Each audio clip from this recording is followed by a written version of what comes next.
fuel, certain parts of that. Same thing with Labyrinth.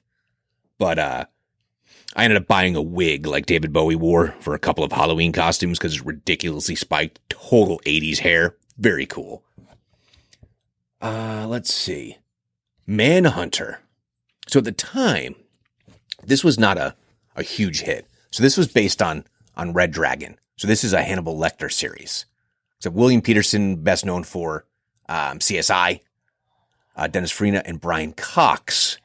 Brian Cox in the role of Hannibal Lecter. But that was directed by Michael Mann. So, I mean, this was a quality movie. It's just so interesting because, you know, Anthony Hopkins is so identified with Hannibal, but I thought Brian Cox's, you know, was great. And then obviously there was a remake of Red Dragon later on in the Hannibal Lecter series with Ralph Fiennes. Maximum Overdrive. Okay, so again, I'm talking about getting into rock music, right? AC/DC soundtrack, Who Made Who, Maximum Overdrive, and the truck with, I think it's the Green Goblin, right? And all the machines take over. So whether it's Maximum Overdrive or to a similar concept, you know, Skynet and the machines take over in Terminator, this was this whole idea that we become so dependent upon technology, and what if it goes against us? That was a pretty scary movie. There was like appliances going crazy and like, you know, getting killed by a soda machine. Weird concept. Stephen King is out of his mind, but that was an actually frightening movie. Let's see. Murphy's Law by Charles Bronson. Never Too Young to Die. Oh my gosh. John Stamos, Vanity, right? Vanity, protege of Prince. Gene Simmons. Do you remember this when Gene Simmons was doing movies? George Lazenby, also known as James Bond, and Robert Englund, a.k.a. Freddy Krueger. I mean, just what is that? What is that movie other than absolutely bonkers 80s filmmaking? You know, when the director doesn't have a link on Wikipedia, they probably haven't done much after that. But I do think that I have seen that movie. I think I saw everything that Gene Simmons did in the 80s, which is terrifying. Let's see. What else we got here? Peggy Sue Got Married. Again, Francis Ford Coppola. Let's think about this. Francis Ford Coppola is on here for the weirdest reasons. Like, honestly. Captain EO, Peggy Sue Got Married. This is Francis Ford freaking Coppola. And Peggy Sue Got Married, 3 Academy Award nominations. But hey, it's his nephew, Nick Cage. Gosh, Jim Carrey is in that? Oh my gosh.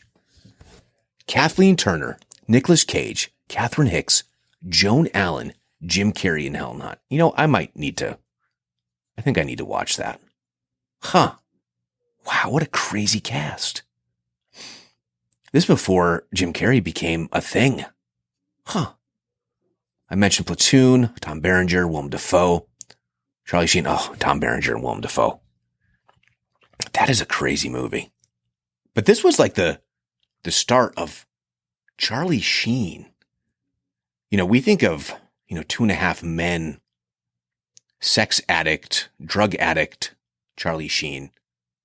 He was on his way of being a serious actor, and then he started doing all those Hot Shots movies. I mean, take the paycheck, Charlie. Don't get me wrong. But he was on his way of being an actual dramatic actor. There was Wall Street, all of that. And then he just became synonymous with comedy. I mean, he's good at it. So deadpan. Just clearly a capable actor. But I remember reading somewhere that one of the directors, I forget who it was, but said that when he wants the best dramatic performance, get a comedic actor. Because most comedians have this kind of darkness, right? Which is why he thought that someone like Robin Williams was such an effective dramatic actor when he was such an over-the-top comedian. But I mean, I think it just makes sense that Charlie is so funny, given that he has this obvious darkness.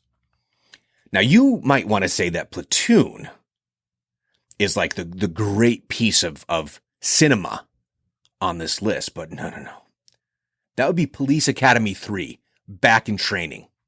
The Police Academy movies are obviously the finest cinema that you will find anywhere.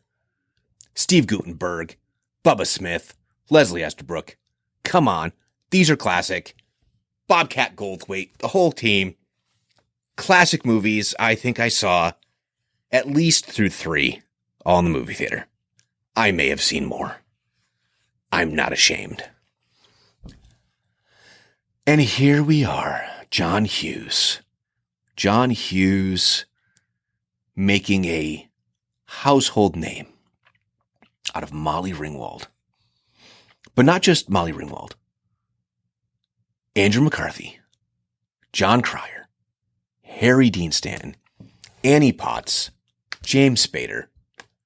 Now, this was a script by John Hughes, by the way. This was not directed by John Hughes. This was directed by Howard Deutsch. Brat Pack.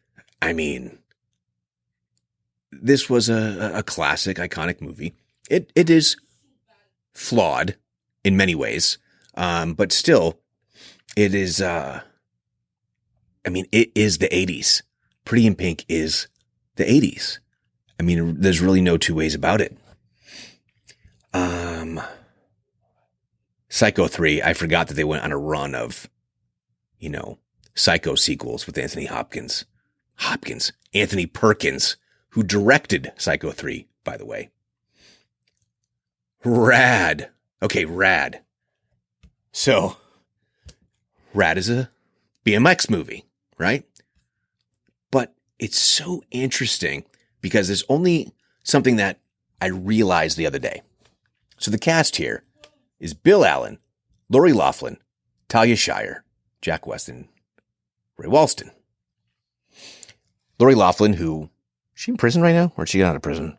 For the whole, Aunt Becky went to prison.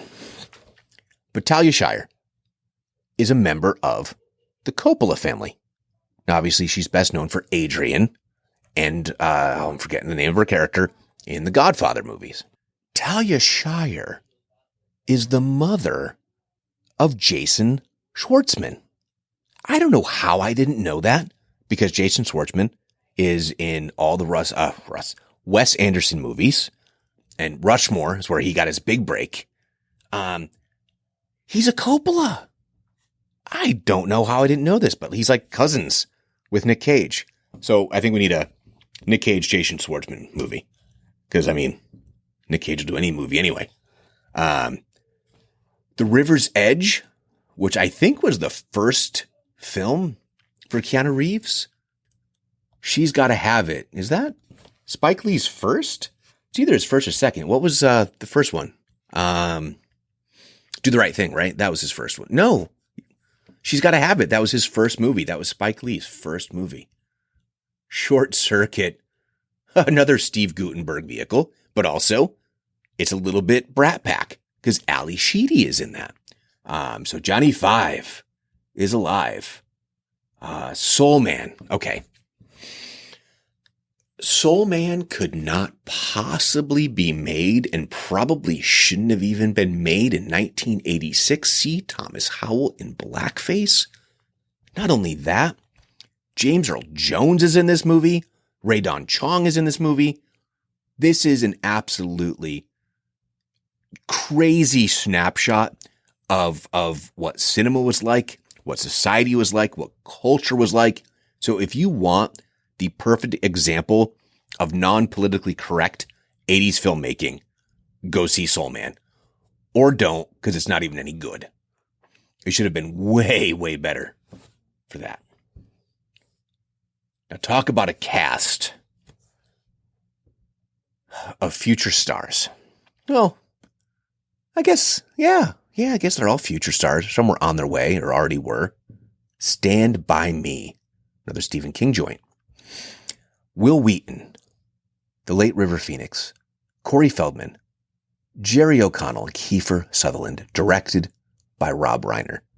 Now look, you can love or hate him. Like Rob Reiner sometimes grates on my nerves, but his body of work as a director is unbelievable. I mean, very serious. Stand By Me is a serious movie. But, then Princess Bride. But he also has Spinal Tap. I mean, what a weird, varied career. So, very eccentric, very different. Stand By Me is just one of those pure classics. And he's had a few of them. So I really can't take anything away from him as a filmmaker. Terror Vision, Texas Chainsaw Massacre 2, also directed by Tobe Hooper. Just putting it out there that he came back. That's his series. And then, now this, forget Top Gun. No. This is the hit. This is the movie I saw in the movie theater with my family. Steve Martin, Chevy Chase, Martin Short, The Three Amigos, directed by John Landis. I know some people can quote this movie by heart. I can't. I'm not sure how many times I've seen it since 1986. I don't know if I've seen it again. I just remember going, laughing my ass off, loved all those guys because they were icons of, 80s comedy. So I just got to put it out there. But Steve Martin and Martin Short, Only Murders in the Building on Hulu with Selena Gomez, really enjoyable series. They're doing what they always do, but Steve Martin is writing the series. It's a lot of fun. I highly recommend you check it out because it feels like our show in a way. It's representative of our era in a way, and I think the writing is very clever and very reminiscent of the stuff that we would enjoy. But that's not surprising given the people involved with it. Transforming the movies. Okay. So here's one. And I don't know how we got in because we would have been too young. Trick or Treat. Horror movie, Trick or Treat. Mark Price, Gene Simmons, Ozzy Osbourne. A heavy metal horror movie. And I remember going with this girl, Amy. We dated on and off for many, many years, but we went to go see this. Go on a date. Go on a date to a horror movie. You'll end up being very close. I mean, that's just a trope, I know, but it works. It was awesome. Not a great horror movie. Definitely a cult classic at this point. But at the time, oh boy, that was fun. Under the Cherry Moon by Prince. Won 5 Razzie Awards. I don't think I've ever seen it. Prince directed it? Holy cow. I think I just have to watch it now.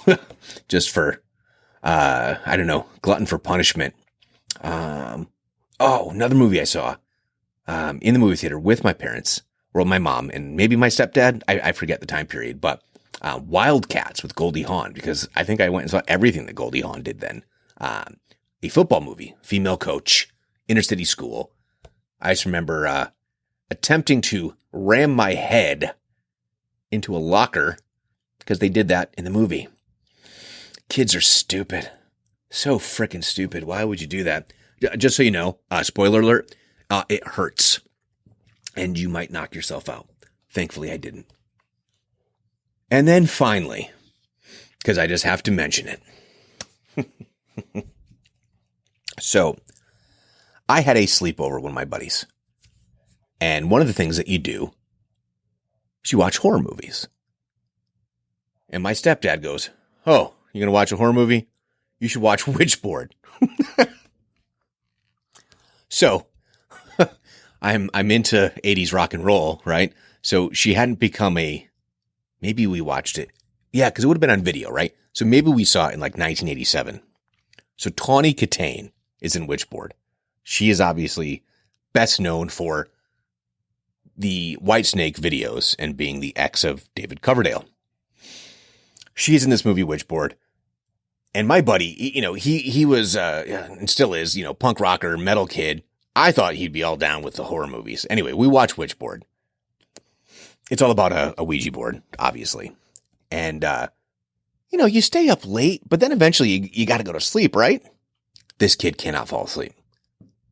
And he's like, looks out in the hallway. So this is I had a weird room. It was like up in the attic. So I kind of had two rooms, but like there was this hallway, but it's a freaking